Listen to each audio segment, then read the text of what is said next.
बिस्मिल्लाहिर्रहमानिर्रहीम। अस्सलाम वालेकुम। मैं हाँ आमिर यूके ਤੋਂ ਤੇ ਮੈਂ ਇੱਥੇ ਆਇਆ ਹਾਂ ਇਸ ਟਾਈਮ ਬਾਹਰ ਮੇਰੇ ਵਜ੍ਹਾ से कोई पैंट फट गई थी ਤੇ कपड़े सिवाने आया था भाई साहब को ਤੇ कपड़े Assalamu alaikum. वालेकुम अस्सलाम brother, how are you? Very good, brother. Good, yeah, mashallah, it's very good, yeah. Yeah. सिलेंगे कपड़े सिलते थे ते Tailor. ते टेलर Tailor. ते Tailor. इतने मेरे सिटी च रहंदे मेरे ते बहुत अच्छे दर्जी है ते सामान बेचदे न तको ते मैं इत्थे लवन आया था कोई पैंटा शैंटा hello how much this one 10 pound. 10 pound A special offer. all 10 pound All 10 pound. Her shirt ना 10 pound दी है ते मैं तो अक्सर इत्थों आके लेना कपड़े क्यों सी ते माड़े बंदे आ इत्थे महंगे कपड़े नहीं पा सकदे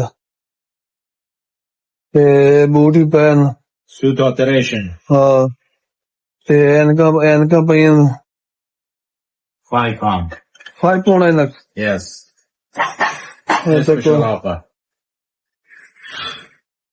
Good एनक brand. पाके चेक करना ना लाला this one very good Very good. हाँ Yes. Yeah.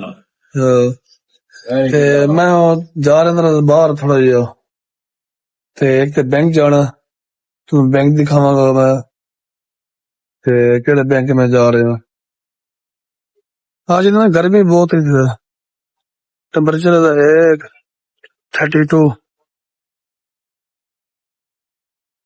आज बहुत गर्मी है मैं बाजार जाता हूँ मार्केट कपड़े शपड़े लाना है तो पैंट शर्ट वगैरह ये चीजें बड़ी सस्ती मिलती तो ये मैं उत्थे आया था जेडे कौंसल दे होते ना चीजें कौंसल दी चीजां ते जेडे जिन्हें लोगों को पैसा घट होंदा ते पैसे दी गुंजाइश घट होंदी है ते उत्थे आके चीज इत्थों आके लेंदे चीजां आके लोग है तको बड़ा प्यारा सेलिंग लगे कौंसल दा चीजें सस्ती चीजें बहुत सस्ती है इत्थे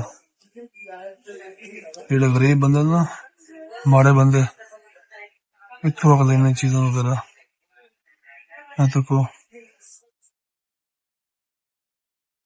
5 pound दी लगी हुई टेबल है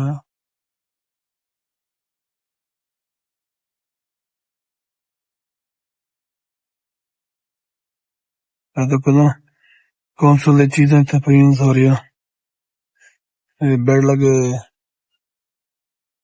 है टेबलां शेबलां पईयां है तको